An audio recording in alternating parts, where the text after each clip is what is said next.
வேதம் நமக்கு சொல்லுகிறது, அவர் நொறுங்குண்டதும் நறுங்குண்டதுமான இருதயத்தை அவர் புறக்கணியார்.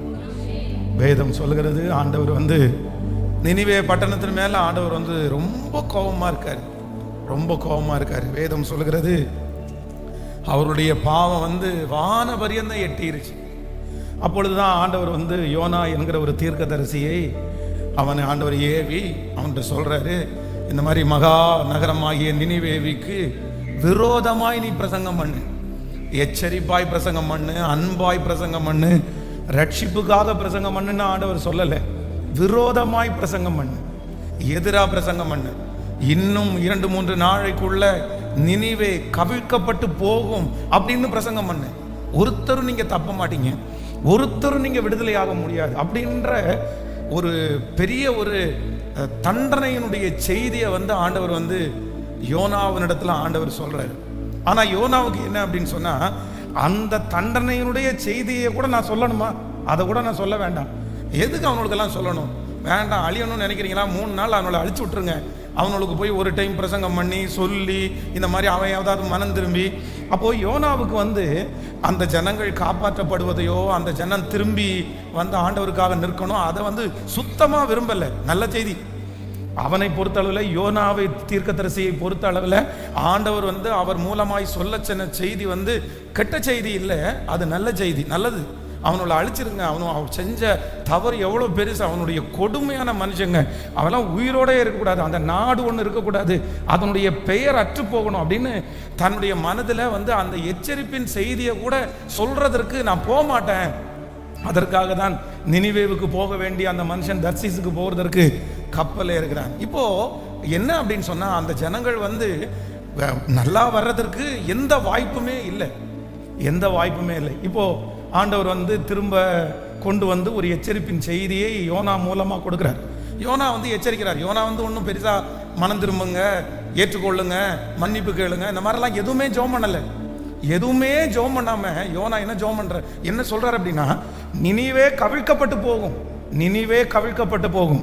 நீங்க 3ஆம் அதிகாரம் 4வது வசனத்துல வாசிக்கும் போது, யோனா நகரத்தில் பிரவேசித்து 1 நாள் பிரயாணம் பண்ணி இன்னும் 40 நாட்கள் உண்டு, அப்பொழுது நினிவே கவிழ்க்கப்பட்டு போகும் என்று கூறினான். யோனா நகரத்தில் பிரவேசித்து 1 நாள் பிரயாணம் பண்ணி இன்னும் 40 நாட்கள் உண்டு, அப்பொழுது நினிவே கவிழ்க்கப்படும் என்று கூறினான். அப்போ அவன் சொன்ன செய்தி என்ன அப்படின்னு சொன்னா, என்ன செய்தி சொன்னா அப்படின்னா, இன்னும் 40 நாட்களிலே நினிவே கவிழ்க்கப்பட்டு போகும், கவிழ்க்கப்பட்டு போகும், கவிழ்க்கப்பட்டு போகும். ஆனா அவங்க என்ன பண்றாங்க அப்படின்னு சொன்னா, நீங்க அடுத்த வசனத்தை வாசிக்கும் போது, அப்பொழுது நினிவேயில உள்ள ஜனங்கள் தேவனை விசுவாசித்து உபவாசம் செய்யும்படி கூறினார்கள், பெரியோர் முதல் சிறியோர் மட்டும் ரட்டுடுத்தி கொண்டார்கள். அடுத்த வசனத்தை வாசிக்கும் போது, இந்த செய்தி நினிவேயின் ராஜாவுக்கு எட்டின போது, நல்லா கவனிங்க, அவன் தன் சிங்காசனத்தை விட்டு எழுந்து தான் உடுத்தி இருந்த உடுப்பை கலட்டி போட்டு ரட்டை உடுத்தி கொண்டு சாம்பலிலே உட்கார்ந்தான். ஹலோ, ஆண்டவர் அனுப்பிட்டாரு, நினிவே கவிழ்க்கப்பட்டு போகும்னு சொன்னாரு. அதை சொல்றதற்கு ஊழியக்காரனுக்கு இஷ்டம் கூட இல்லை. ஆனா வம்படியா 3 நாள் பிரயாண தூரம் உள்ள, 4 நாள் சுற்றி பார்க்க வேண்டிய, 5 நாள் போய் அந்த தேசத்திற்கு பிரசங்கம் பண்ணா கூட பிரசங்கம் பண்ணலாம். ஆனா இந்த நினிவேக்கு விரோதமாய் ஒரே 1 நாள் பிரயாண தூரம் போய் வேற எந்த பிரசங்கமும் பண்ணாம நினிவே கவிழ்க்கப்பட்டு போகும் என்கிற செய்தியை இந்த யோனா சொல்லிட்டார். அவ்வளவுதான், விடிவே இல்லை. நீங்க தூக்கி எடுக்கப்பட முடியாது. உன்னுடைய முடிவு அதுதான், உன் தலையெழுத்து அவ்வளவுதான், நீ முடிஞ்சிட்ட. ஆண்டவரே சொல்லிட்டாரு, ஆண்டவரே இந்த தண்டனையை உன் மேல வச்சுட்டாரு. மனுஷன் செஞ்சிருந்தா கூட பரவாயில்ல, கர்த்தர் நீ செய்த எல்லா அக்கிரமத்திற்கும் தண்டனையை கொடுத்துட்டாரு அப்படின்னு சொன்ன அந்த நேரத்தில் ஜனங்கள் உபவாசம் இருந்தது மட்டுமல்ல, இந்த செய்தி ராஜாவுக்கு கேட்ட உடனே ராஜா முதல்ல எங்க இருந்து எழும்பினாராமாமா? சிங்காசனத்திலிருந்து, தன்னுடைய கௌரவத்திலிருந்து, தன்னுடைய மதிப்பிலிருந்து, தன்னுடைய மரியாதையில இருந்து, யாரு என்ன நினைச்சாலும் பரவாயில்லன்னு சொல்லி சிங்காசனத்திலே விட்டு எழுந்து தான் உடுத்தி இருந்த அந்த ராஜ வஸ்திரத்தை, அந்த மேன்மை எல்லாம் அப்படியே கழைந்து போட்டு, வேதம் சொல்லுகிறது, ரட்டை பட்டையை உடுத்தி கொண்டு எங்க உட்கார்ந்தாராமாமா? அவ்வளோ பெரிய மாளிகை இருக்குது, சாம்பல்ல உட்கார்ந்த உடனே நீ அடுத்த வசனத்தை கூட வாசிக்கலாம். மேலும் ராஜா தன் பிரதானிகளும் நிர்ணயம் பண்ணின கட்டளை ஆகிய நினிவேயிலே இல்ல மனுஷர், மிருகங்கள், மாடுகள், ஆடுகளும் ஒன்றும் ருசி பாராதிருக்கவும், மேயாமலும் தண்ணீர் குடியாமலும் இருக்கவும், மனுஷரும் மிருகங்களும் ரட்டினால் மூடிக்கொண்டு தேவனை நோக்கி உரத்த சத்தமாய் கூப்பிடவும், அவரவர் தம் தம் பொல்லாத வழிகளையும் தம் தம் கையில் உள்ள கொடுமைகளையும் விட்டு திரும்ப கடவார்கள். அடுத்த வசனத்தை யாருக்கு தெரியும்? நாம் அழிந்து போகாதபடிக்கு ஒருவேளை தேவன் மனஸ்தாபப்பட்டு நம்முடைய உக்கிரமான கோபத்தை விட்டு திரும்பினாலும் திரும்புவார் என்று கூற சொன்னான். இந்த சம்பவம் உங்களுக்கு தெரியும். முடிவில் என்ன நடக்குது அப்படின்னு சொன்னா, ஆண்டவர் அந்த நினைவுக்காக மனம் இறங்கினார். மனம் இறங்கினார். இதற்கு ஒன்னே ஒண்ணுதான். அப்படின்னா சாவு நியமிக்கப்பட்டுச்சு, தண்டனை நியமிக்கப்பட்ட ஆயிருச்சு, இல்லைன்னா அவனுடைய வாழ்க்கையிலே அழிவு நியமிக்கப்பட்டுச்சு, அவ்வளவுதான், எழுதி ஆயிருச்சு. அதை யாராலும் மாற்ற முடியாது. கடவுளே சொன்னார்னு சொல்லுவாங்கல்ல, அதே போல அவனுடைய முடிவை வந்து ஆண்டவரே ஆண்டவரே ஆண்டவரே என்ன பண்ணிட்டார் அப்படின்னா அவனுடைய முடிவை வந்து நிர்ணயம் பண்ணிட்டார். இவ்வளவுதான், இனி மாற்றவே முடியாது. ராஜாக்கள் நினைச்சா கூட மாத்திரலாம், மனுஷங்க செஞ்சா கூட மாத்திருக்கலாம், ஆண்டவரே நினைச்சதை யாரு மாற்ற முடியும்?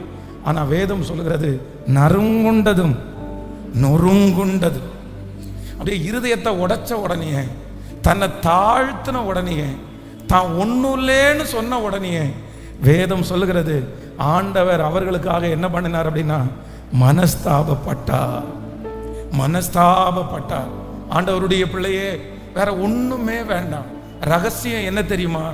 ஆண்டவர் உங்க பட்சத்துல நிக்கணும்னா, ஆண்டவர் உங்களை எவ்வளவு பெரிய கட்டுகளிலிருந்து கர்த்தர் உங்களை விடுதலையாக்க வேண்டுமானால், மனிதனால் சொல்லப்பட்டிருக்கிற வார்த்தைகளை ஆண்டவரை அவமாக்க வேண்டுமானால், பரம்பரை சாபம், குடும்ப சாபம், தலைமையில இருக்கிற சாபம், நீங்களாக வருவிச்ச தண்டனை, இல்லைன்னா உங்களுக்கு வந்து சேர்ந்த தண்டனை, உங்க அப்பாவுடைய தண்டனை, அம்மாவுடைய தண்டனை, வம்சங்களுடைய தண்டனை, இது எல்லாமே நம்மிடத்திலிருந்து நிவர்த்தி ஆகிறதற்கு ஒரே ஒரு இடம் இருக்குது. எங்க தெரியுமா? அவர் நொறுங்குண்டதும் நறுங்குண்டதுமான இருதயத்தை அவர் புறக்கணிக்க மாட்டார். தன்னை தாழ்த்துகிற எவனும் உயர்த்தப்படுவான். தன்னை தாழ்த்துகிற எவனும் உயர்த்தப்படுவான். தாழ்மை உள்ளவனுக்கு கர்த்தர் கிருபை அளிக்கிறார். தாழ்மை உள்ளவனுடைய பட்சத்திலே கர்த்தர் வந்து நிற்கிறார். அவனுக்காக ஆண்டவர் மனம் இறங்குகிறார். இன்றைக்கு இந்த 3வது நாள் முழங்கால் யுத்த ஜெபத்தில் நான் நம்புறேன், உங்க மேல இருக்கிற தண்டனை அகற்றப்பட போகிறது. உங்க மேல இருக்கிற தீமைகள் அகற்றப்பட போகிறது. உங்க மேல இருக்கிற சாபங்கள் விலக போகிறது. உங்க மேல இருக்கிற அக்கிரமங்கள் விலக போகிறது. உங்க மேல முன்னோர்களுடைய சகல வல்லமைகளும் உங்களை விட்டு மாற போகிறது. ஆமேன். உங்களுடைய குறைவுகள் நிறைவாக போகிறது. உங்கள் மேல் வரக்கூடிய தீமை அது நன்மையாய் மாற போகிறது. எப்பொழுது அப்படின்னா, ஆண்டவரே நான் ஒண்ணும் இல்ல,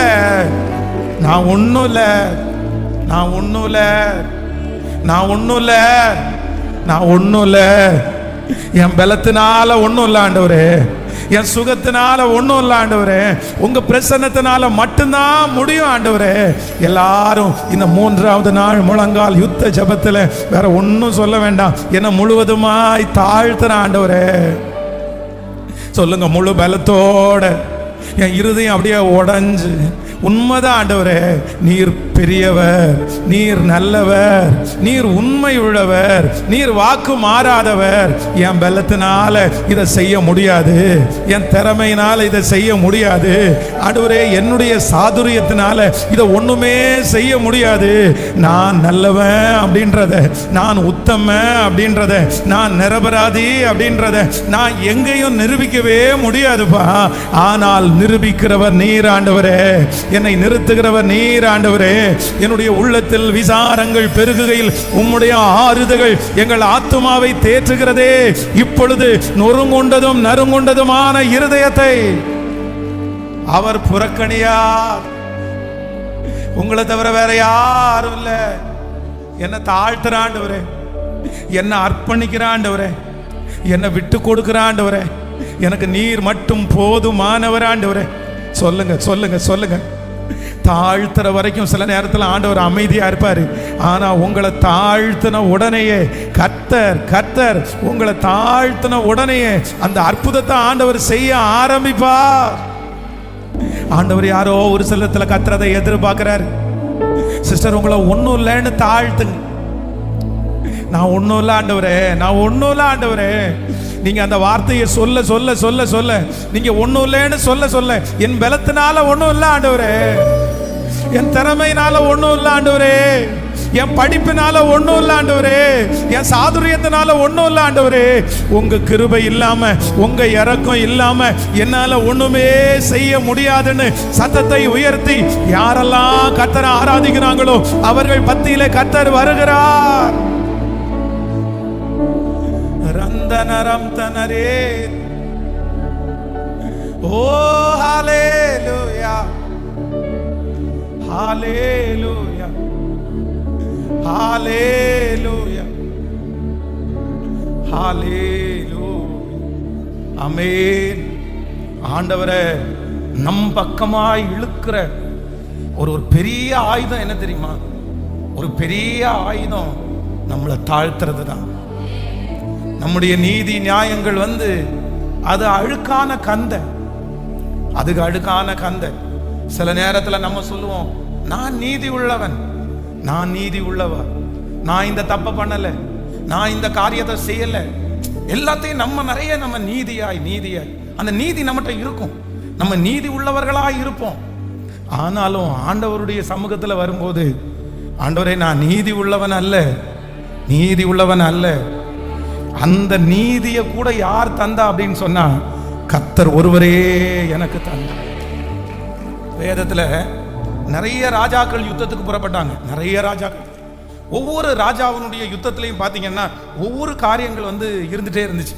ஒவ்வொரு விதமாய் அவர்களுடைய யுத்தம் ஒவ்வொரு விதமா இருந்துச்சு. ஆனா ஒரு ராஜா ஜெபம் பண்ணும்போது ரொம்ப அழகா ஜெபம் பண்றாரு. நீங்க 2 நாளாகமத்தின் புஸ்தகம் 14ஆம் அதிகாரத்தினுடைய 11வது வசனத்தை வாசிங்களேன்.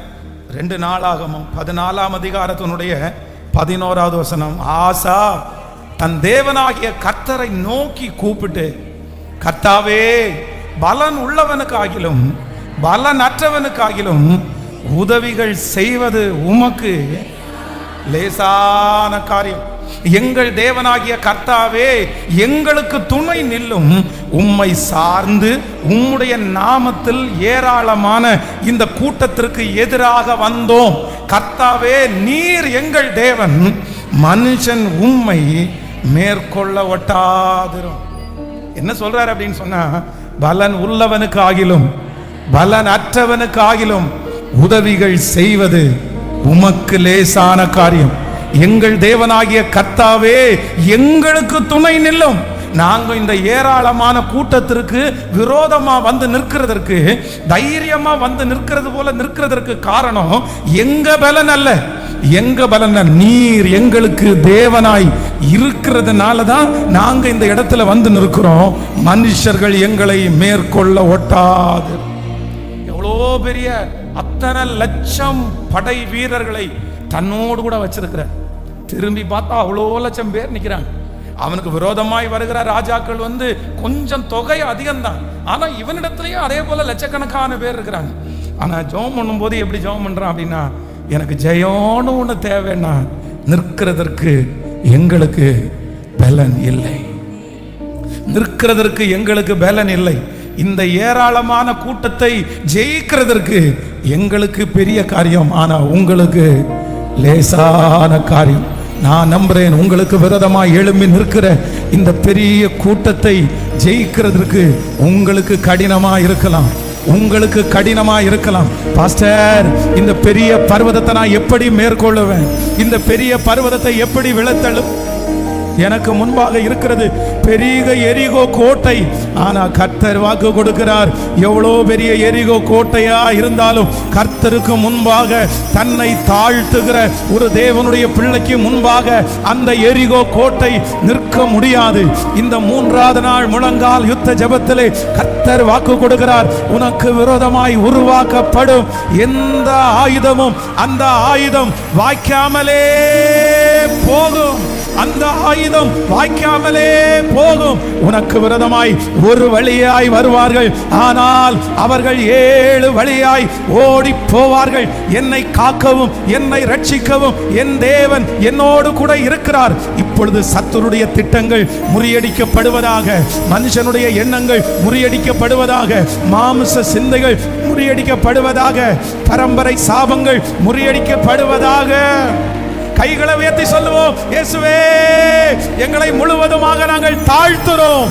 என் தேவனாகிய கர்த்தாவே, பலன் உள்ளவனுக்காகிலும் பலன் அற்றவனுக்காகிலும் உதவிகள் செய்வது உமக்கு லேசான காரியம். எங்கள் தேவனாகிய கர்த்தாவே, எங்களுக்கு துணை நில்லும். உம்மை சார்ந்து உம்முடைய நாமத்தில் இந்த ஏராளமான கூட்டத்திற்கு எதிராக வந்தோம். கர்த்தாவே, நீர் எங்கள் தேவன், மனுஷன் உம்மை மேற்கொள்ள விட்டாதிரும். தேவனே, நீர் எங்கள் தேவன், மனுஷன் எங்களை மேற்கொள்ள விட்டாதிரும். இப்பொழுது என் பிள்ளைகளை மேற்கொள்ள வேண்டும் என்று நினைக்கிற அத்தனை கிரியைகளும் இயேசுவின் நாமத்தில் தகர்ந்து விழுவதாக. ஹல்லேலூயா. ஒரே ஒருத்தருக்கு, ஒரே ஒருத்தங்களுக்கு ஆண்டவர் அதை விட்டுட்டு அற்புதம் செய்யாம திரும்பி போக மாட்டாரு, நன்மை செய்யாம திரும்பி போக மாட்டாரு. அது யாருக்கு தெரியுமா? தங்களை தாழ்த்துகிறவர்களை விட்டுட்டு ஆண்டவர் திரும்பி போகவே மாட்டார். அது ஆண்டவர் சொல்லும் போது சொல்றாரு, பிள்ளைகளுடைய அப்பத்தை எடுத்து நாய்க்குட்டிகளுக்கு போடலாமா, போடுவோமா நாங்க? உடனே அங்க இருந்து எதிர்முனையிலிருந்து அந்த லேடி என்ன சொல்றாங்க அப்படின்னா, ஒரு பாஸ்டரா ஒரு ஃபாதரா இருந்துட்டு இப்படி பேசலாமா? இயேசுவா இருந்துட்டு இப்படி பேசலாமா? நீங்க என்ன பட்சபாதம் பார்க்குறீங்களா அப்படின்னு எல்லாம் சொல்லல, கேள்வி எல்லாம் கேட்கல. ஆண்டவரே, ஆண்டவரே, அந்த பிள்ளைகள் தின்னு முடிச்சு அந்த மேஜையிலிருந்து விழுகிற அந்த துணிக்கையினால இந்த நாய்க்குட்டின்னு சொன்ன என்னுடைய பசி ஆறும் இல்லை, அவ்வளவுதான். அடுத்த வார்த்தை ஆண்டவர் என்ன சொன்னார் தெரியுமா? இஸ்ரவேலுக்குள்ளே இப்படிப்பட்ட ஒரு தருணம் பார்த்ததே. பிரதர் சிஸ்டர், சீக்ரெட் வேற ஒண்ணுமே இல்லை சிஸ்டர். பிரதர், சீக்ரெட் எதுவுமே இல்லை. மலை போல பிரச்சனை இருக்கும்போது நீங்க முன்னாடி ரூம்ல உட்கார்ந்து பேசிட்டு வரீங்க, பேசி பேசி உங்களால ஜெயிக்கவே முடியல. பேச்சை கொஞ்ச நேரம் நிறுத்திட்டு ஒரு 5 மினிட்ஸ் கொஞ்ச நேரம் எனக்கு டைம் கொடுங்க அப்படின்னு உட்கார வச்சுட்டு அரை வீட்டுக்குள்ள வந்து தாழ்த்தி இந்த ஏராளமான பிரச்சனைக்கு முன்பாக நிற்கிறதற்கு எனக்கு பலன் இல்லை, போகும் வழி இன்னதென்று எனக்கு தெரியாது, என்ன பண்றதுன்னு எனக்கு தெரியல ஆண்டவரே, என் கண்கள் உங்களை மட்டும் நோக்கி இருக்கிறது அப்படின்னு நீங்க உங்களை தாழ்த்துவீர்களே, ஆனால் நான் நம்புறேன் ஆண்டவர் உங்களை விட்டு கண்டிப்பா போகவே மாட்டார். ஹல்லேலூயா. வேதத்துல வேதம் சொல்லுகிறது, ரா முழுதும் பிரயாசப்பட்டு, ரா முழுதும் அவனுடைய எல்லா வித்தையும் செலவழிச்சாச்சு. இப்ப எதுவுமே கிடைக்கல. அந்த வலையை பழுது பார்த்துட்டு இருக்கும்போது ஆண்டவர் வராரு. என்ன நடந்துச்சு அப்படின்னு கேட்கும்போது அந்த தேவ மனுஷன் என்ன சொல்றாரு அப்படின்னு சொன்னா, என்னமோ இன்னைக்கு கிடைக்கல, எல்லா நாளும் கிடைக்கும், இன்னைக்கு கிடைக்கல. இல்லைன்னா கடலுடைய சீற்றம் ரொம்ப அதிகமா இருக்குது, இன்னைக்கு மீன் வரத்து கொஞ்சம் கம்மியா இருக்குது. இந்த மாதிரி 1000 காரணங்களை அவன் சொல்லவே இல்லை. கடல் தான் தப்பு பண்ணிருச்சு, தண்ணி தான் தப்பு பண்ணிச்சு, மீன் தான் தப்பு பண்ணிச்சு, எந்த தப்பையும் சொல்லலை, யார் மேலையும் குற்றம் சொல்லலை. ஆண்டவர் வரும்போது ஆண்டவரிடத்துல என்ன சொல்றாங்க அப்படின்னு சொன்னா, ராம் முழுதும் நான் பிரயாசப்பட்டும் ஒன்றும் அகப்படவில்லை. என்னுடைய பிரயாசத்தை எல்லாம் நான் தான் ஆண்டவரே, எவ்வளோ முயற்சி எடுத்து பார்த்த ஆண்டவரே, என்னென்னமோ செய்து பார்த்த ஆண்டவரே. அந்த ஒரு நிமிஷத்துல அவன் தன்னை தாழ்த்தின அடுத்த வேத விஷம் சொல்லுகிறது, அவன் அந்த இடத்துல கர்த்தர் அவனுக்கு மீன் கொடுத்தார். பக்கத்துல இருக்கிறவங்களை கூப்பிட்டு உதவி கேட்கிற அளவிற்கு என் தேவன் பெருக பண்ணுவதற்கு வல்லவரா இருக்கிறார். இன்னொருத்தரை சுட்டி காட்டுறத, இன்னொருத்தரை இவங்க தான் காரணம்னு சொல்றத நீங்க தயவு செய்து விட்டுருங்க. வாலிப தம்பிகளும் தங்கச்சிகளும் நீங்க ரொம்ப கவனமா கவனிக்கணும். யாரையுமே நம்ம யாரையுமே சுட்டி காட்ட முடியாத ஒரு நாள் வரும். எங்கள் அம்மா தான் காரணம், எங்கள் அப்பா தான் காரணம், என்னுடைய படிப்பு வைக்கல அதுதான் காரணம், எனக்கு இப்படி நல்ல சாப்பாடு கொடுக்கல அதுதான் காரணம், எனக்கு இந்த மாதிரி கொஞ்சல்ல அதுதான் காரணம். இந்த மாதிரி ஏகப்பட்ட காரணங்கள் உங்கள் மனசில் பிசாசு சொல்லிட்டே இருப்பான், இப்படி தான் காரணம். ஆனால் இல்லை இல்லை, இன்னொருத்தர் காரணம்னு சொல்லுகிற வரைக்கும் நீங்கள் உயரவே முடியாது, நீங்கள் வளரவே முடியாது, நீங்கள் ஆசீர்வதிக்கப்படவே முடியாது. நீங்கள் என்ன சொல்ல கற்றுக்குங்க அப்படின்னு சொன்னால், ஆண்டவரே நான் எந்த விதத்தில் தவறினேன், நான் எந்த விதத்தில் மீறுதலா இருந்தேன், என் பேரில் என்ன குற்றம் உண்டு, நான் என்ன மாறணும், நான் என்ன விட்டு கொடுக்கணும், நான் எதில் சரி பண்ணணும், அவங்க அப்படி பண்றவங்களா இருந்தா கூட நான் என்ன செஞ்சிருக்கணும், நான் இதை செஞ்சிருக்க கூடாது, இதை செஞ்சது தவறு. இந்த மாதிரி எத்தனையோ பேர் இது இல்லாமல் எவ்வளோ பெரிய வெற்றியை அடைஞ்சிருக்கிறாங்கன்னு உங்களை தான் நீங்க ஆராய்ஞ்சு பார்க்கணுமே தவிர உங்க விரல் எப்பொழுதும் இன்னொருத்தரை என்ன பண்ணக்கூடாது. சொல்லுங்க, சத்தமா சொல்லுங்க, இன்னொருத்தரை சொல்லவே கூடாது. இன்றைக்கு இந்த சத்தத்தை கேட்கிற யாராவது ஒருத்தர், இவன் எனக்கு பெரிய தீமை செய்தான் பாஸ்டர், இவன் எனக்கு பெரிய தீமை செய்தான், இந்த நபரால தான் நான் இப்படி ஆனேன், இந்த மனைவியானால தான் இப்படி ஆனேன், இந்த கணவனாரால தான் இப்படி ஆனேன், இந்த பிள்ளையால தான் இப்படி ஆனேன், இந்த அம்மாவால தான் இப்படி ஆனேன் அப்படின்னு யாராவது ஒருத்தர், இவன் தான் என்னை மாட்ட வச்சான், இவன் தான் என்னை சிக்க வச்சான் அப்படின்னு ஒருவேளை ஆண்டவருடைய பிள்ளைகள் இன்னொருத்தர் மேல நீங்க பழியே போட்டுட்டு இருப்பீங்கன்னா நீங்க என்ன ஜெபம் பண்ணுங்க அப்படின்னு சொன்னா, இல்ல ஆண்டவரே எனக்கு அந்த சூதானத்தை கொடுங்க, எனக்கு அந்த ஞானத்தை கொடுங்க, நான் இன்னொருத்தரை சுட்டி காட்ட போவது இல்லை, நான் காரணம், என் தகப்பன் காரணம், என் குடும்பம் காரணம், என்னுடைய இருக்கிற சுற்றி இருக்கிறது தான் காரணம், இன்னொருத்தரை அல்ல. நெகேமியா ஜெபிக்கும் போது கூட எப்படி ஜெபிக்கிறார் அப்படின்னா, நானும் என் தகப்பன் வீட்டாரும் பாவம் செய்தோம், நானும் என் தகப்பன் வீட்டாரும் பாவம் செய்தோம். அப்போ என்ன ஆண்டவர் 3வது நாளில் கர்த்தர் என்ன எதிர்பார்க்கிறாருன்னா, தாழ்த்துகிறவன் உயர்த்தப்படுவான், தாழ்த்துகிறவன். நீங்க மேல உச்சாந்தலையில் இருக்கிற வரைக்கும், நீங்க நியாயப்படுத்துகிற வரைக்கும், நீங்க இறங்க மாட்டேன்னு சொல்லுகிற வரைக்கும், நான் சொல்றேன் ஒன்றும் நடக்காது, ஒன்றும் நடக்காது. உங்க நீதியை சொல்லி சொல்லி சொல்லி உங்களை நல்லவங்கன்னு நிரூபிக்கிற வரைக்கும் ஒன்றும் நடக்காது. நான் எந்த தப்பும் பண்ணல பண்ணல பண்ணல அப்படின்னு சொல்லுகிற வரைக்கும் எதுவுமே நடக்காது, எதுவுமே நடக்காது. அந்த ஆள் இருக்காரு, இந்த ஆள் இருக்காரு, இவரை பார்த்துக்கலாம் அவரை பார்த்துக்கலாம், இப்படி சொல்லுகிற வரைக்கும் ஒன்றும் நடக்காது. பிள்ளையினுடைய வாழ்க்கை சரியாகாது, மகனுடைய வாழ்க்கை சரியாகாது. அதற்கு பதிலாக என்ன பண்ணணும் அப்படின்னு சொன்னா, ஆண்டவரே நான் என்னை முழுவதுமாய் நீங்க தாழ்த்துங்க, நீங்க தாழ்த்துங்க. மலை போல இருக்கிற பிரச்சனை சமபூமி ஆகுதா இல்லையான்னு பாருங்க, உங்களுக்கு காரியம் கைகூடி வருதா இல்லையான்னு பாருங்க, ஆண்டவர் உங்களுக்காக யுத்தம் பண்ணுகிறாரா இல்லையான்னு பாருங்க, ஆண்டவர் உங்களுக்காக வழக்காடுகிறாரா இல்லையா பாருங்க. தாழ்மை உள்ளவனுக்கு கிருபை அழிக்கிற என்னுடைய தேவன், தாழ்மை உள்ளவனுக்கு கிருபை அழிக்கிறவர். கைகளை உயர்த்தி நான் நம்புறேன் ஆண்டவரே, நான் நம்புறேன் ஆண்டவரே, நான் நம்புறேன் ஆண்டவரே, நான் நம்புறேன் ஆண்டவரே. என்னை முழுவதுமாய் தாழ்த்துற ஆண்டவரே, என்னை முழுவதுமாய் தாழ்த்துற, என்னை முழுவதுமாய் தாழ்த்துற. நீ எச்சரிக்கும் போது ஜெபம் பண்ணாம இருந்தது தப்பு தான் ஆண்டவரே. நீங்க காலையில தட்டி எழுப்பும் போது நீங்க நான் ஜெபம் பண்ணாம இருந்தது தவறுதான் ஆண்டவரே.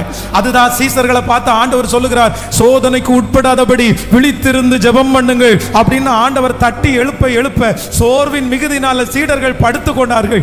அதனாலதான் அவ்வளோ பெரிய சோதனை.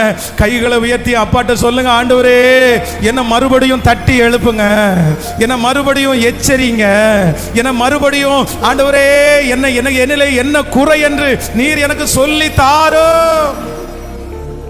நான் ஒண்ணும் இல்ல ஆண்டவரே, நான் ஒண்ணும் சொல்லுங்க முழு பலத்தோடு, நான் ஒண்ணும் இல்ல நான் ஒண்ணும் இல்ல. என் பலவீனம் அதிகம், என் குறைவுகளோ ஏராளம். சத்தமாய், என் பலவீனம் அதிகம், என் குறைவுகளோ ஏராளம். என் பலவீனத்தில் உம் கிருபை பூரணமாய் விளங்குது, என் சுகவீனத்தில் உம் கிருபை தாராளமாய். கையை உயர்த்தி, என் தேவனே என் தேவனே, என் தேவனே, இந்த பலன் நிச்சயமாய் என் பலன் அல்ல. சொல்லுங்க பார்க்கலாம். இந்த பலன் நிச்சயமாய் என் பலன் அல்ல. இந்த காரியங்கள் நிச்சயமா என்னாலே சாத்தியம் அல்ல. சொல்லுங்க சொல்லுங்க சொல்லுங்க. இந்த காரியங்கள் நிச்சயமா என்னாலே சாத்தியம் அல்ல. இந்த பலன், இந்த பலன். இந்த வார்த்தையை உச்சரிக்க உச்சரிக்க நடந்து கொண்டே இருக்கிறது, நடந்து கொண்டே இருக்கிறது, நடந்து கொண்டே இருக்கிறது, நடந்து கொண்டே இருக்கிறது. சொல்லுங்க. இந்த காரியங்கள், இந்த காரியங்கள் என்னாலே சாத்தியம் அல்ல. அது மெழுகு போல உருகி போகிறத நான் பார்க்கிறேன். பெரிய பர்வதம் எல்லாம் மெழுகு போல உருகி போகிறது. பெரிய பிரச்சனை எல்லாம் மெழுகு போல உருகி போகிறது. உங்களுக்கு முன்பாக பயமுறுத்துகிற அந்த பிரச்சனை இந்த முழங்கால் யுத்த ஜெபத்திலே உருகி போகிறது. அப்படி அவருடைய பிரசன்னம் உங்க தலை மேல இறங்கி வந்து அந்த வியாதியினுடைய கொடுமையை இப்பொழுது உருகி போக பண்ணுகிறது. அந்த சரீரத்தில் இருக்கிற பலவீனத்தை இப்பொழுது அவருடைய பிரசன்னம் அப்படியே உருகி போக பண்ணுகிறது. உங்க பிள்ளைகளுக்கு விரோதமா இருக்கிற சக்திகள், குடும்பத்தில் இருக்கிற அந்த சக்திகளை இப்போ இப்போ அவருடைய பிரசன்னம் அப்படியே உருகி போய் பண்ணிக்கொண்டே இருக்கிறது.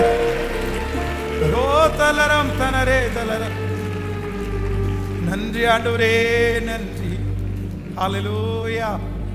ஏசாயா எழுதின தீர்க்க தரிசன புஸ்தகத்தினுடைய 10வது அதிகாரத்தை இன்றைக்கு ஆண்டவர் வந்து ஒரு சில வார்த்தைகளை ஆண்டவர் வந்து அதில் என்னோடு கூட ஆண்டவர் பேசினார். எடுத்துக்கொள்ளலாம். ஏசாயா 10வது அதிகாரத்திலே 22வது வசனத்தை வாசிக்கலாம். 22வது வசனம், ஏசாயாவின் தீர்க்க தரிசன புஸ்தகம் 10வது அதிகாரம் 22வது வசனம். இஸ்ரவேலே, உன் ஜனங்கள் சமுத்திரத்தின் மணலத்தனையாயிருக்கும், அவைகளில் மீதியாயிருப்பவர்கள் மாத்திரம் திரும்புவார்கள். தீர்மானிக்கப்பட்ட அழிவு நிறைந்த நீதியோடே புரண்டு வரும்.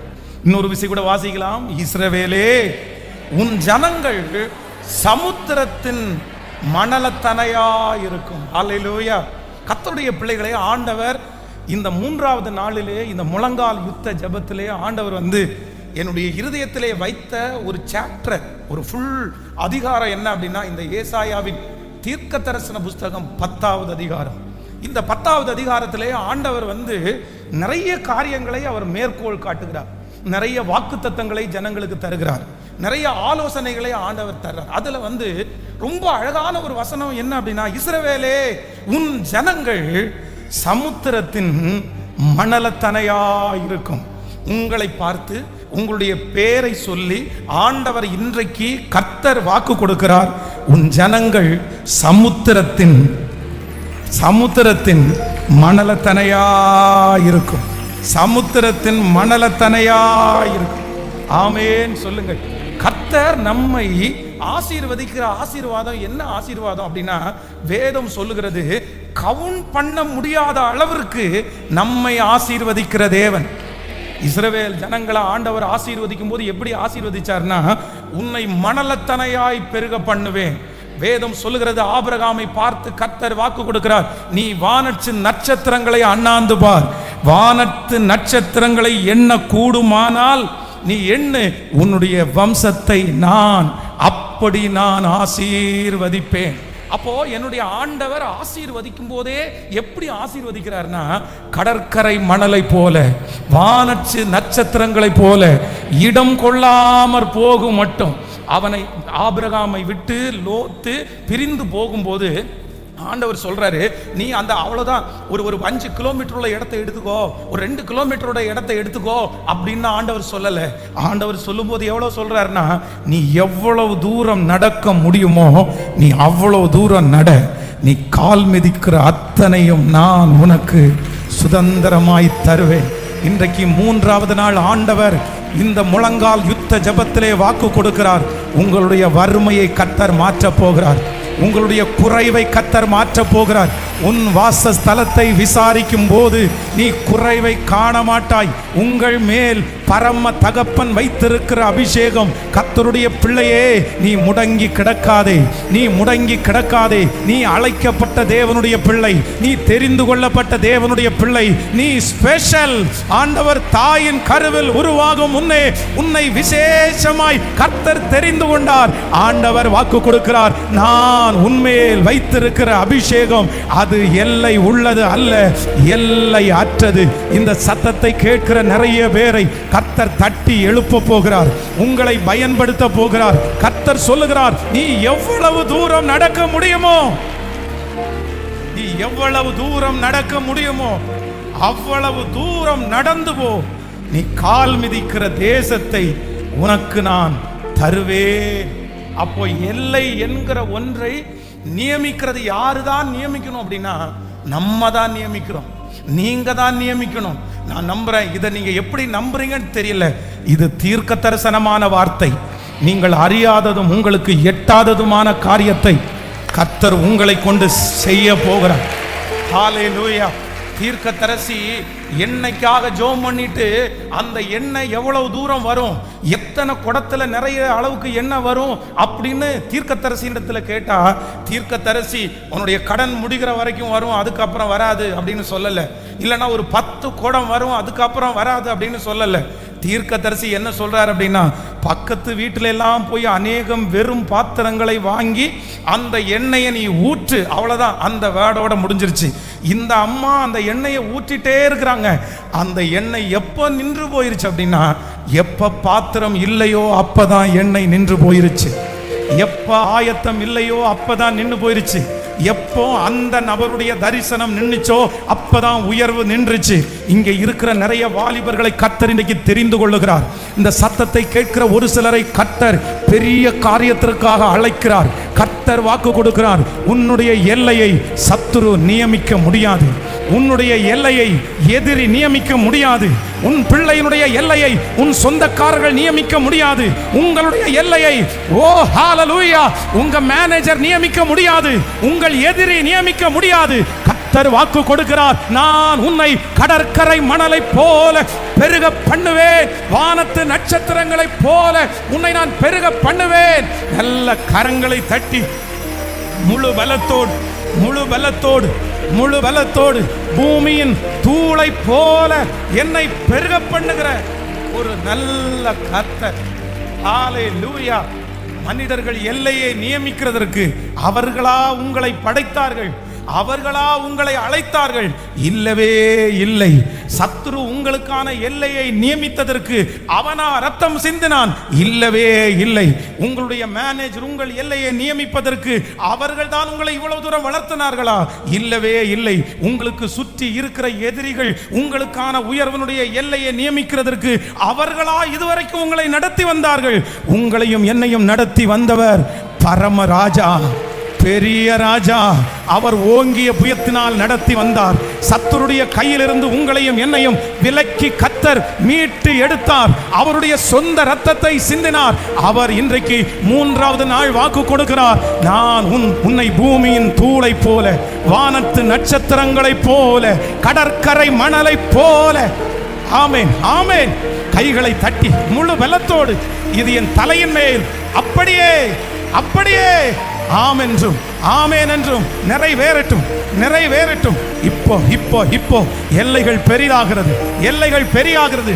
எல்லை நீ மேற்கிலும் கிழக்கிலும் தெற்கிலும் ஹல்லேலூயா அனைத்து திசைகளிலும் இடம் கொண்டு பெருகுவாய், இடம் கொண்டு பெருகுவாய். உன்னுடைய ஹல்லேலூயா கூடாரத்தின் இடத்தை விசாலமாக்கு, விசாலமாக்கு. எஸ் எஸ் நிறைய பேர் மேல அந்த அனாயிண்டிங்க கர்த்தர் இப்பொழுது அந்த அபிஷேகத்தை இப்பொழுது ஊற்றுகிறார். தடைகளை தாண்டி, தடைகளை தாண்டி. ஓ வல்லமை, வல்லமை, வல்லமை, மகிமை, மகிமை, மகிமை இறங்கட்டும், இறங்கட்டும்.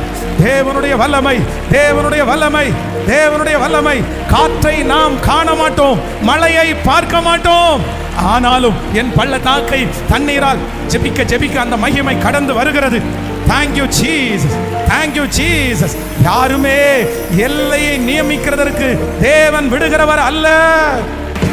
ஏசாயா எழுதின தீர்க்க தரிசன புஸ்தகத்தினுடைய 10வது அதிகாரத்தில் ஆண்டவர் நமக்கு கொடுக்கிற முதல் வார்த்தை என்ன அப்படின்னு சொன்னா, இல்லை நான் உனக்கு லிமிட் அப்படின்ற ஒன்றை நீங்களா நியமிக்க வேண்டாம். இல்லை யாராவது ஒருத்தர் நியமித்ததை நினைச்சு நீங்க உங்களை குறுக்கி கொள்ள வேண்டாம். நான் உங்களை எவ்வளோ பெருக பண்ண முடியும் அப்படின்னா, நான் நம்புறேன் ஆண்டவர் நமக்காக வைத்திருக்கிற அந்த காரியத்திற்கு நம்முடைய பலவீனம் தடையா இருக்காது. உங்களுடைய ஞான குறைவு உங்களுக்கு தடையா இருக்காது. உங்களுடைய பணம் உங்களுக்கு தடையா இருக்காது. நான் நம்புறேன் ஏற்ற நேரத்தில் உங்களுக்கான வாசலை கத்த திறப்பார். ஏற்ற நேரத்தில் ஞானம் தேடி வரும். ஏற்ற நேரத்தில் ஆட்களை கத்தர் தேடி வர பண்ணுவார். இது உண்மை, இது உண்மை. இந்த சத்தத்தை கேட்குற யாரோ ஒருத்தருடைய இருதயத்தில் அப்படியே நீங்களாகவே எல்லையை அப்படியே நியமிச்சு இவ்வளோதான், எனக்கு இவ்வளோதான், எனக்கு வாச்சது இவ்வளோதான், என் திறமைக்கு இவ்வளோதான், என் படிப்புக்கு இவ்வளோதான் அப்படின்னு உங்க மனசு, ஒருவேளை யாரோ ஒருத்தருடைய மனசு உடஞ்சு போய் இருக்கலாம். எனக்கு இதெல்லாம் நடக்கலையே, இதனால எப்படி இது நடக்கும், எனக்கு வாச்சது இதுதான், இது இருக்கிறதுனால என்னால் வளர முடியாது, இது இருக்கிறதுனால என்னால் உயர முடியாது அப்படின்னு உங்க மனசுல திரும்ப அது வந்துட்டே இருக்கலாம்.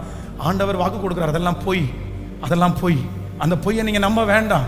அந்த பொய்யை நம்ப வேண்டாம். இந்த 7 நாட்கள் முழங்கால் யுத்த ஜெபத்திலே கலந்து கொள்கிற ஒவ்வொரு ஆண்டவருடைய பிள்ளையும் கர்த்தருடைய கையில இருக்கிற அலங்காரமான கிரீடம், கர்த்தருடைய கையில இருக்கிற விலையேற பெற்ற ஆயுதம், கர்த்தர் தெரிந்து கொள்ளப்பட்ட பாத்திரம், கர்த்தர் செலக்ட் பண்ணன பாத்திரம் நீங்க. அதனால இந்த முழங்கால் யுத்த ஜெபம் முடிய நீங்க என்ன ஜெபிக்கணும் அப்படின்னு சொன்னா, நான் வலதுபுறமும் இடதுபுறமும், ஹல்லேலூயா, உன் எல்லை விரிவாகட்டும், உன் கூடாரத்தின் எல்லை விரிவாகட்டும். தடை செய்யாதே. கர்த்தர் யாரோ பட்சல தடை செய்யாதே. உன் பலவீனங்களை தூக்கி வீசுங்க, அந்த வார்த்தைகளை தூக்கி வீசுங்க, அந்த மன போராட்டத்தை தூக்கி வீசுங்க. எத்தனை நாள் படுத்து கிடப்பீங்க? எத்தனை நாள் உட்கார்ந்துட்டு இருப்பீங்க? ஆண்டவர் எலியாவை பார்த்து கேட்ட முதல் வார்த்தை என்ன வார்த்தைன்னா, இங்க உனக்கு என்ன வேலை, இங்க உனக்கு என்ன வேலை? எங்கன்னா அந்த இடத்துல யாருமே இல்லை, அந்த இடத்துல ஊழியம் செய்ய முடியாது. யாருக்கும் தெரியாமல் மறைந்து ஒளிந்து கொண்டிருந்த இடத்துல கர்த்தர் போய் கேட்கிறாரு, இந்த இடத்துல உனக்கு என்ன வேலை? இந்த சத்தத்தை கேட்கிற, வெளியிலே எழும்பி வர முடியாம, வெளியில தலை காட்ட முடியாம, தன்னையே மறைச்சுக்கிட்டு தான் வாழ்க்கை அவ்வளவுதான் அப்படின்னு நினைச்சு ஒளிஞ்சு கொண்டிருக்கிற யாரையோ ஒருத்தரை பார்த்து கர்த்தர் இன்னைக்கு சவால் விட்டு கேட்கிறாரு, உனக்கு அங்க என்ன வேலை? உனக்கு அந்த இடத்துல என்ன வேலை? நீ இருக்க வேண்டிய இடம் அந்த இடம் அல்ல, நீ படுத்து கிடக்க வேண்டிய இடம் அந்த இடம் இல்ல, நீ உட்கார வேண்டிய இடம் அந்த இடம் இல்ல. கர்த்தர் எலியாவை மிகப்பெரிய இடத்துல கொண்டு போகும்படியாய், எஸ் அந்த அபிஷேகத்தினுடைய நிறைவு உங்க மேல இப்ப பற்றி பிடிக்கட்டும். தடைகள் உடையட்டும். நம் அக்கினி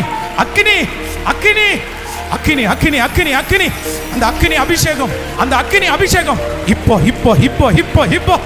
ஜீசஸ் ஏசாயாவில் சொன்ன அந்த வார்த்தை, இயேசுவே இப்பொழுது சத்துருடைய தலை நசுக்கப்படுவதாக, அவனுடைய கரங்கள் எடுக்கப்படுவதாக. வாலிப தம்பிய இப்போ வெளியே கொண்டு வாங்க ஆண்டவரே, தங்கச்சியை வெளியே கொண்டு வாங்க ஆண்டவரே.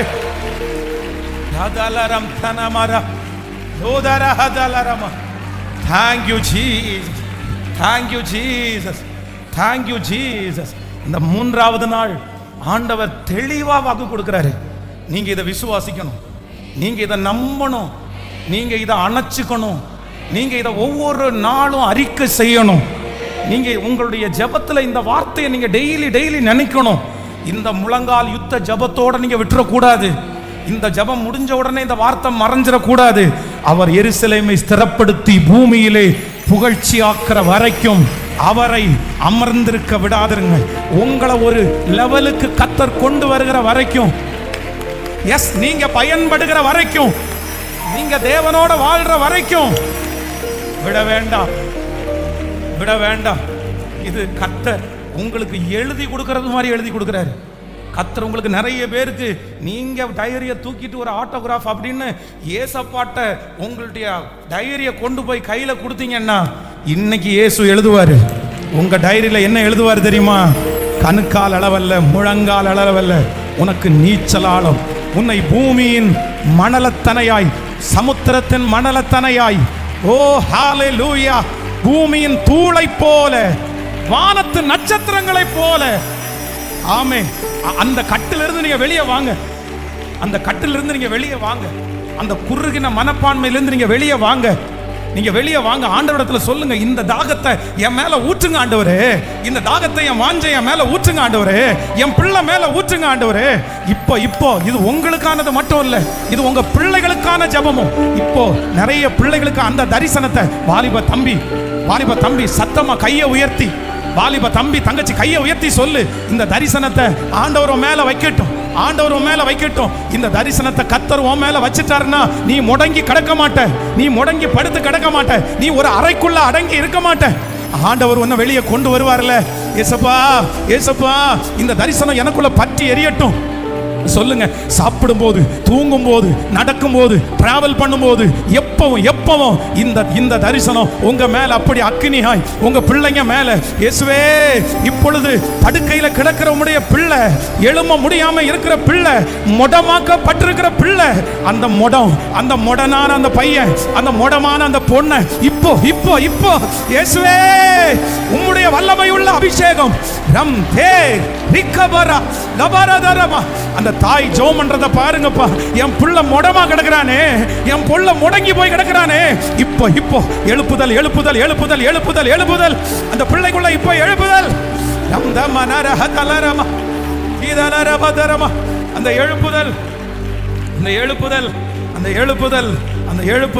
எழுப்புதல். ஆமென். இயேசுவே, சரீரத்திலே இருக்கிற அந்த பலவீனத்தினுடைய வேலி இப்போ உடைக்கப்படட்டும் இயேசுவின் நாமத்தினால. இந்த சத்தம் தொனிக்கப்படுகிற ஒவ்வொரு இடத்திலையும் தேவனுடைய மகிமை பகிரங்கமாய் வெளிப்பட்டு இப்போ அந்த தடையை உடைக்கட்டும். ஏசப்பா, உங்க வல்லமை, அந்த வியாதி இப்போ சரியாகட்டும், அந்த கர்ப்பம் இப்பொழுது திறக்கட்டும், அந்த நஷ்டம் இப்போ சரியாகட்டும், ஸ்தோத்திரம். ஏசப்பா, உங்க வல்லமை.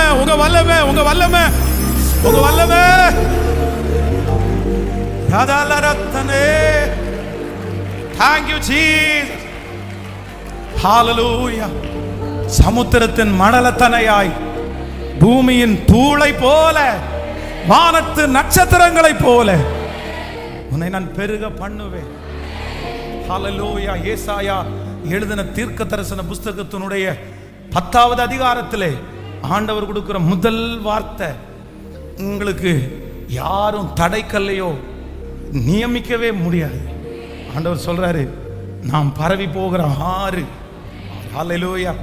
இந்த தரிசனம் எல்லாருடைய இருதயத்திலையும் அப்படியே இருக்கும் என்று நான் நம்புறேன். இந்த இருதயத்துக்குள்ள இருக்கட்டும். நம்பர் 2, இரண்டாவதாக இந்த ஏசாயா எழுதின தீர்க்க தரிசன புஸ்தகத்தினுடைய 10வது அதிகாரத்தினுடைய 26வது வசனத்தை நம்ம வாசிக்க போறோம். Thank you Jesus. 10ஆம் அதிகாரம் 26வது வசனம். ஓரேப்பிலே கன்மலை அண்டையிலே மீதியானியர் வெட்டுண்டது போல் சேனைகளின் கர்த்தர் அவன் மேல் ஒரு சவுக்கை. நல்லா கவனிங்க ஆண்டவருடைய பிள்ளைகளே, இந்த இடத்திற்கும் இந்த அதிகாரத்திற்கும் இந்த சூழ்நிலை, இந்த ஓரேப் அப்படின்ற இடத்துக்கும் சம்பந்தமே இல்லை. ஆனா ஆண்டவர் தம்முடைய பிள்ளைகளுக்கு வேற ஒரு விஷயத்தை ஆண்டவர் சொல்லிட்டே வர்றார். உன்னை எப்படியெல்லாம் நான் நடத்த போறேன் அப்படின்னு சொல்லிட்டு வரும்போது இடையில ஆண்டவர் என்ன காமிக்கிறார் அப்படின்னா, ஏற்கனவே ஓரேப் என்கிற ஒரு இடத்துல நடந்த ஒரு சம்பவத்தை இங்க ஆண்டவர் கொண்டு வந்து காமிக்கிறார். சொல்றார், எப்படி நடந்துச்சு அப்படின்னா, நான் உனக்கு செய்ய போறேன். எப்படி செய்ய போறேன்னா, ஓரேப்பிலே கன்மலை அண்டையிலே மீதியார் வெட்டுண்டு போனது போல். இது எங்க அப்படின்னு வாசிங்க அப்படின்னு சொன்னா, நீங்க அப்படியே நியாயாதிபதிகளின் புஸ்தகத்துக்கு வாருங்க. நியாயாதிபதிகளின் புஸ்தகம் 7ஆம் அதிகாரத்தினுடைய 24வது வசனத்தை வாசிக்கலாமா?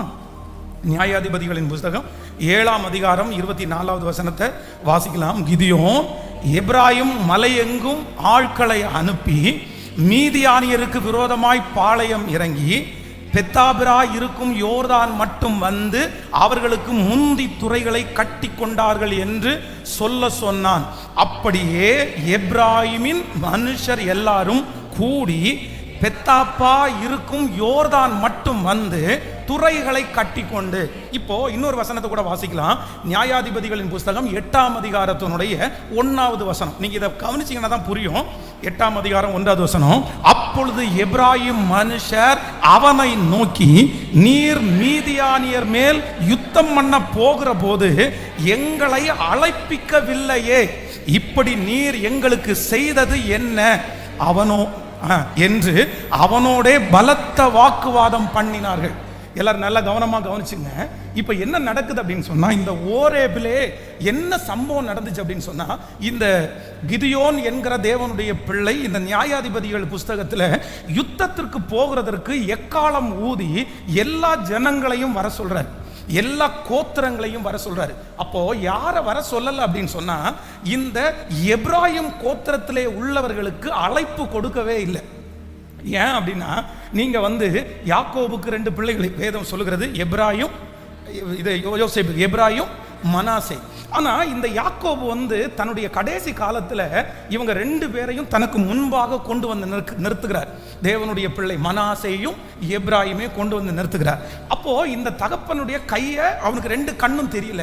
அப்போ பிள்ளை என்ன பண்ணுது அப்படின்னா, தன்னுடைய வலது கையை மனாசையின் மேலையும் இடது கையை எபிராயின் மேலையும் அவர் வைக்கும் போது இந்த தகப்பன் என்ன பண்ணிட்டார் அப்படின்னா, அப்படி இல்லை அப்படின்னு சொல்லி தன்னுடைய வலது கரத்தை இப்ப எடுத்து யார் மேல வச்சாங்க அப்படின்னு சொன்னா, எபிராயிம் மேல வச்சாங்க. இப்போ மனாசையினுடைய கோத்திரம் தான் யார் அப்படின்னா இந்த கிதியோன், மனாசை கோத்திரத்துல. அப்போ இவருக்குள்ள இவர் எவ்வளவு நல்லவரா இருந்தாலுமே இந்த எபிராயிம் தனக்கு முன்பாக ஆசீர்வாதத்தை பறித்து கொண்டு போனதுனால இவரை யுத்தத்திற்கு கூப்பிடவே இல்லை. ஆனா இந்த யுத்தம் மும்முரமாய் நடந்து கொண்டிருக்கிறது. இவர்களால பெரிய அளவில் வெற்றி அடைய முடியல. உடனே இந்த எபிராயிம் கோத்திரத்தில் இருக்கிறவங்க பார்த்துட்டு சும்மா இருக்காம என்ன பண்றாங்க அப்படின்னு சொன்னா, இந்த மனாசே புத்திரருக்கு முன்பாகவே ஓடி ஓரேபிலே ஒரு மிகப்பெரிய ரட்சிப்பை அந்த யுத்தத்திலே இவங்க மூலமா நடந்துச்சு. அப்பதான் கிதியோன் சொல்றாரு, உங்களை நான் கூப்பிடல, என் மேல இருக்கிறது தப்பு தான், ஆனா நீங்க எதையுமே மனசுல வைக்காம இப்பொழுது முன்னாடி போய் இந்த யுத்தத்துல பெரிய வெற்றியை கொண்டு வந்தீங்களேன்னு நீங்க இந்த அதிகாரத்துல வாசிக்கும் போது உங்களுக்கு புரியும். அப்போ ஆண்டவர் நம்முடைய இருதயத்திலே கர்த்தர் இந்த ஏசாயா 10வது அதிகாரத்துல 2வது என்ன சொல்றாரு அப்படின்னு சொன்னா, ஓரேபிலே புறக்கணிக்கப்பட்ட ஒரு நபர் யார் அப்படின்னா, லிஸ்ட்ல வராத ஒரு ஆள் யார் அப்படின்னா இந்த எபிராயிம். எபிராயிம் கணக்கிலே வராத ஒரு மனுஷன், எபிராயிம் அழைக்கப்படாத ஒரு தேவனுடைய பிள்ளை, எபிராயிமுடைய பேர் அந்த நேம் லிஸ்ட்ல வரல. ஆனா ஆண்டவர் என்ன வாக்கு கொடுக்கிறார் அப்படின்னு சொன்னா, அவன் இல்லாம இந்த யுத்தமும் இல்லை, அவன் இல்லாமல் வெற்றியும் இல்லை, அவன் இல்லாமல் யுத்தமும் இல்லை, அவன் இல்லாமல் வெற்றியும் இல்லை. நான் நம்புகிறேன் இந்த சத்தத்தை கேட்கிற ஆண்டவருடைய பிள்ளையே, எத்தனையோ பேருடைய லிஸ்ட்ல உங்க பேர் இல்லாமல் இருக்கலாம். நீங்கள் இன்றைய போன அந்த இடத்துல உங்களுடைய பெயர் இல்லாமல் இருக்கலாம். பல இடங்களிலே உங்க இடம் உங்க பேர் அங்கே பொறிக்கப்படாமல் இருக்கலாம். ஆனா ஆண்டவர் வாக்கு கொடுக்கிறார், நீ என்னுடைய கரத்திலே இருக்கிற எபிராயிம், எபிராயிம், நான் உன்னை கை பிடித்து நடக்க பழக்கின கர்த்தர் வாக்கு கொடுக்கிறார். அவர்கள் லிஸ்ட்ல நீங்க இல்லாம இருக்கலாம், ஆனால் பரலோக தகப்பனுடைய அந்த லிஸ்ட்ல கர்த்தர் உங்க பேரை வச்சிருக்கிறாரு. ஹல்லேலூயா. அப்பாவுடைய லிஸ்ட்ல மூத்த மகனுடைய பேரு, மகளுடைய பேர் இருக்கலாம், உங்க பேர் இல்லாமல் போகலாம். ஆனா ஆண்டவர் வாக்கு கொடுக்கிறாரு, இந்த பூமியினுடைய தகப்பனுடைய லிஸ்ட்ல நீங்க இல்லாவிட்டாலும் பரம தகப்பனுடைய லிஸ்ட்ல நம்புறவங்க கரங்களை தட்டி முழு பலத்தோடு, இது தீர்க்க தரிசனமான வார்த்தை, இது தீர்க்க தரிசனமான வார்த்தை. உன் பிள்ளையினுடைய பெயரை கர்த்தர் முதன்மைப்படுத்த போகிறார். ஹல்லேலூயா. ஈசாய்க்கு எத்தனையோ பிள்ளைகள் இருந்தார்கள், எத்தனையோ பிள்ளைகள் இருந்தார்கள். எல்லா பிள்ளைகளையும் அந்த நாட்டினுடைய ராஜாவை தெரிந்து கொள்கிறதற்கு வர்றேன்னு தீர்க்கதரிசி சொன்ன உடனே எல்லாருடைய பேரையும் எழுதின அந்த ஈசாய், தாவீதுனுடைய தகப்பனார், தாவீதுனுடைய பேரை மட்டும் அந்த இடத்துல எழுதவே இல்லை. அவனுடைய கற்பனையில தாவீது இல்லை, அவனுடைய பேர்ல அந்த லிஸ்ட்ல தாவீதுனுடைய பெயர் எழுதப்படல. ஆனா வேதம் சொல்லுகிறது, அந்த இடத்திலே என் தேவனாகிய கர்த்தர் ஒரே ஒருத்தருடைய பெயரை தான் எழுதினார், அது தாவீதுனுடைய பெயர்.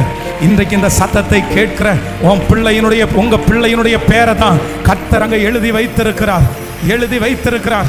இதை நம்புறவங்க முழு மனதோடு, ஐயா வாலிப தம்பி, வாலிப தங்கச்சி, ஆண்டவர் உன் மேல வச்சிருக்கிறாரு. உன் பேரை கர்த்தர் எழுதுறாரு. உன் பேரை கர்த்தர் எழுதுறாரு. நீ ராஜாக்களோடு உட்கார கர்த்தர் உன் பேரை எழுதுறாரு. ஹalleluya. பிரபுக்களோடு அமர பண்ணுவதற்கு கர்த்தர் உன் பேரை எழுதுறாரு. பாஸ்டர் பேரை எழுதல, ஆனா கர்த்தர் பேரை எழுதுறாரு. கர்த்தர் எழுதுறாரு.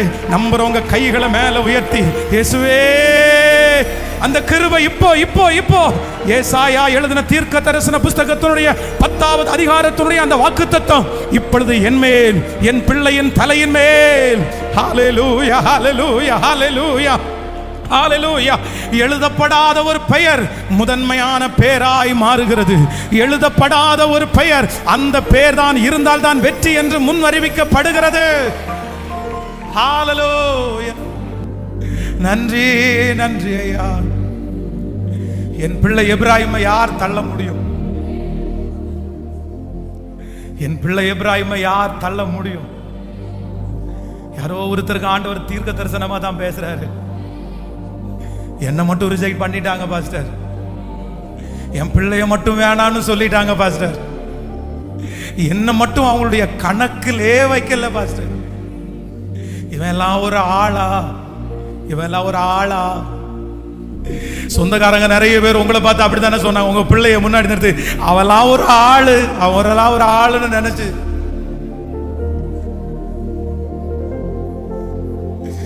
ஹalleluya. கிதியோன் ரொம்ப நல்ல மனுஷன் தான். கிதியோன் ஆண்டவருடைய பிள்ளை தான். ஆனா என்னமோ தெரியல, கிதியோனுக்கு கூட அவங்கள கூப்பிடணும்னு மனசு இல்லை. எங்க பாஸ்டர் நல்லவங்க தான் பாஸ்டர், எங்க அம்மா நல்லவங்க தான், ஆனா அவங்களுக்கு கூட என்ன கூப்பிடணும்னு இல்லையே.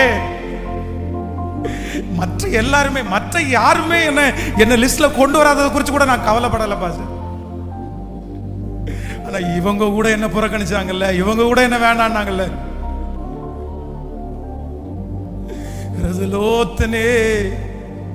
இங்க இருக்கிற நிறைய பேர் ஆண்டவர் அப்படிதான் வளர்த்தினார். உங்களை சின்ன வயசுல இருந்து ஆண்டவர் அப்படிதான் வளர்த்தினார். மகனே, உன் பேரு நல்ல இடத்துல எந்த இடத்துலயுமே உன் பேர் வரவே இல்லப்பா. எந்த இடத்துலயுமே வரல. ஆனா ஆண்டவர் மட்டும் இன்றைக்கு இந்த யுத்த ஜபத்துல கர்த்தர் இல்ல இல்ல இல்ல, லிஸ்ட்லே இல்லாத உன் பேரு முதன்மையான பெயராய் வைக்கப்படுகிறது. லிஸ்டிலே இல்லாத பெயர் உனக்கு முதன்மையான பெயராய் வைக்கப்படுகிறது. அந்த கூட்டத்தில் ஆண்டவர் முதலாவது உங்க பெயர் தான் எழுதுறாரு. உங்க வம்சத்துல ஆண்டவர் உங்க பெயர் தான் முதல்ல எழுதுறாரு. உங்க பிள்ளையினுடைய பெயர் தான் கர்த்தர் முதல்ல எழுதுறாரு. ஜெபிக்க ஜெபிக்க ஜெபிக்க. ஹalleluya ஹalleluya. குழந்தை பாக்கியத்தில் உங்க பேர் தான் ஃபர்ஸ்ட் எழுதப்படுது. வியாதியிலிருந்து சுகத்தில் உங்க பேர் தான் முதல்ல எழுதப்படுது. இப்ப எழுதப்படுது. தேவன் சொல்லுகிறார், வாக்கு கொடுக்கிறார், உங்க பேர் எழுதப்படுது. ஆமென் ஆமென் ஆமென் ஆமென். சத்தமா சத்தமா வாலிப தம்பிகளும் தங்கச்சிகளும் ஏசப்பான்னு கூப்பிடுப்பா, ஏசப்பான்னு கூப்பிடுப்பா. முழு வெள்ளத்தோட, முழு பலத்தோட இது நடக்கட்டும். உங்க கணவனாருடைய பேர் எழுதப்படட்டும். எழுத வாலிப தங்கச்சி, தங்கச்சி நீ ஏசப்பா விட்டுறாத, தம்பி ஏசப்பா விட்டுறாத. ஹalleluya. 20 ஆண்டுகள் தாண்டி கர்த்தருடைய வருகை தாமதிக்குமானால் உனக்கு ஒரு பெரிய எதிர்காலமே இருக்கிறது. கர்த்தர் இன்னைக்கு அதை எழுதுறாரு, இன்னைக்கு எழுதுறாரு. நெற்றியில இன்னைக்கு அடையாளம் போடுறாரு.